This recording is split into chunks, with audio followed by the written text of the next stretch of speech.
बड़े-बड़े नाम आ रहे हैं, दीपिका पादुकोण, सारा अली और भी बहुत बड़े नाम हैं। क्या लगता है कि बॉलीवुड नशेड़ियों का अड्डा बनता जा रहा है? देखिए, सबसे पहले तो मैं ये कहूँगा कि महाराष्ट्र सरकार इसमें नाकाम हो रही है और उससे पहले सुशांत सिंह राजपूत का पर्दाफाश होगा। इसमें जो उनकी मौत हुई है, सुशांत सिंह राजपूत की हत्या की गई है, आत्महत्या का दबाव था, यह हत्यारा कौन है और इसके वजह कौन-कौन, इसके पीछे कौन-कौन है। अभी आप ये लगा लो 13 या 14 जून को उनकी हत्या हुई है ना, तो उससे पहले 12 जून को फ़ोन आया है, आदित्य ठाकरे से बात हुई है। तो इस तरह से ये बहुत बड़ी कड़ी है, बहुत लंबी कड़ी है, बहुत बड़ी ये गुत्थी सुलझेगी। अब आ जाते हैं, हम आपकी बात का जवाब देते हैं ड्रग्स की। ड्रग्स में इस समय बड़े-बड़े लोग दीपिका पादुकोण, सारा अली खान, रकुलप्रीत सिंह और ये और भी कई लड़कियों के नाम आ रहे हैं। ये क्या नाम, शक्ति कपूर की बच्ची है, उसका भी नाम आ रहा है, श्रद्धा कपूर का। तो बड़े से बड़े आ रहे हैं, ऐसी बात नहीं है। अभी तो 10-5 नहीं, कम से कम 150-200 नाम आएंगे अभी, और जिसमें लड़कियों की संख्या ज़्यादा होगी, लड़कों की संख्या कम होगी। खलनायक फिल्म एक आई थी, ड्रग्स से संजय दत्त लेता था, ये सुना था बहुत से लोगों ने। लेकिन ये सन 2000 के बाद से 2000 से आप ये लगा लो कि बहुत ज़्यादा ड्रग्स का फैलावा बढ़ गया है। और वो ड्रग्स ऐसे लेते हैं जैसे ड्रग्स लेने के बाद उनको ये लगता है कि हम मतलब फिल्म की एक्टिंग बढ़िया होगी, इससे कलाकार और कलाकारी बेहतर होगी, या लोग खुश होंगे, या देख के पब्लिसिटी बढ़ेगी। तो इस तरह से ये ड्रग्स का हो रहा है। यहाँ पर ड्रग्स का सरगना कौन है, असली कौन खानदान है इसका, कहाँ तक है, क्या है, इसमें कौन कौन लोग हैं, या ड्रग्स के ज़रिए से हम और भी बड़ी कमियों को पकड़ेंगे। बॉलीवुड पूरा बर्बाद हो रहा है। नई पीढ़ियाँ जो आएंगी, बच्चों कहाँ जाएंगे, कैसे करेंगे, इनके सहारे रहेंगे। ड्रग्स को कौन परोस रहा है, ये आज तक अभी तक क्लियर नहीं हो पा रहा। लेकिन इसमें अगर कंगना रणावत, सुशांत सिंह राजपूत की वजह से कंगना रणावत खड़ी है, रवि किशन बिहार के जो रहने वाले हैं लेकिन वो गोरखपुर के सांसद हैं, तो वो भी हैं। तो मतलब इस तरह से अब ऐसे ऐसे लोग आएंगे, बीच में करेंगे, ऐसा कहेंगे, उसके प्रति उठाएंगे, सवाल उठाएंगे, तो बॉलीवुड का पता लगेगा। तब जाके हम ड्रग्स पर रोक सकते हैं। ये रोकना है, उन्हें अपनी सरकार बचानी है और अपना भतीजा बचाना है। उस भतीजे और सरकार को बचाने के चक्कर में वो ड्रग्स पे मतलब जो है उस तरह के आरोप ब्लेम लगा रहे हैं। जबकि ब्लेम ये है कि संजय राउत खुद एक दोषी हैं। उन्होंने एक लड़की को बदतमीजी से बात की थी और भी उल्टा सीधा बोला था, हरामखोर लड़की बोला था। उन्हीं के कई नेता थे उनकी पार्टी के, उन लोगों ने बदतमीजी से बात करी।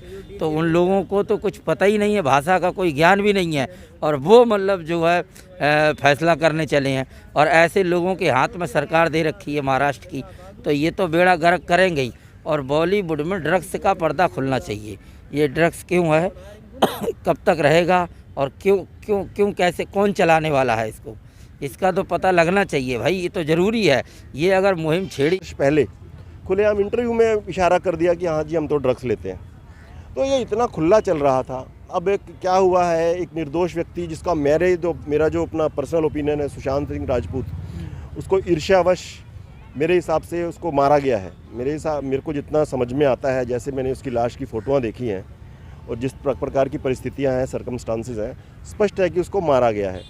तो उसके हिसाब से मतलब उसका एक ये साइड जो एक इम्पैक्ट निकला, ये ड्रग्स का भी आ गया उसमें ये लोग लपेटे में आ रहे हैं। कहते हैं ना कि भाई गेहूं के साथ घुन भी पिस गया, तो ये वही वाली बात हो रही है। और मैं ये कहूँगा कि इनको ऐसा नहीं करना चाहिए था। प्रांत जो है गैर कानूनी है। और जब मैं छोटा था, बालक था, तो मेरे को आज तक याद है, मैं सिंगापुर गया था घूमने के लिए।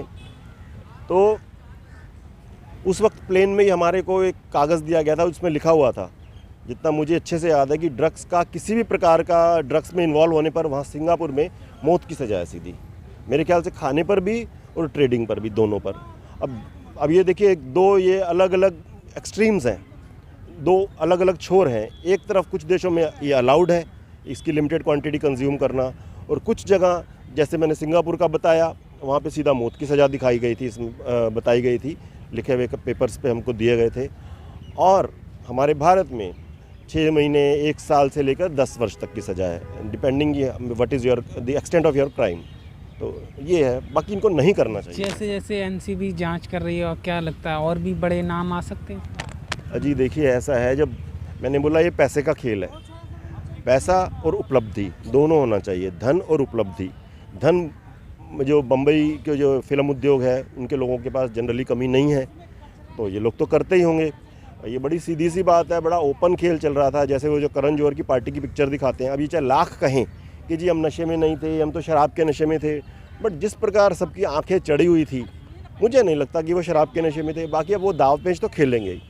अब एनसीबी को अगर वाकई में इन्हें घेरे में लेना है तो चाहिए जल्दी से जल्दी इनसे पूछताछ करें, इनके ब्लड टेस्ट करें, क्योंकि पूछताछ तो बाद में भी हो सकती जया है। बच्चन ने बोला था कि बॉलीवुड को बदनाम करने की साजिश है और जिस थाली में खाते हैं उसमें छेद करते हैं रवि किशन जी से। तो अब दीपिका पादुकोण, सारा अली खान और भी कई नाम आ रहे हैं सामने, तो अब क्या जया बच्चन कुछ बोलेंगे इस पर? वो तो जो कि अब चुप्पी मार के बैठ गई हैं।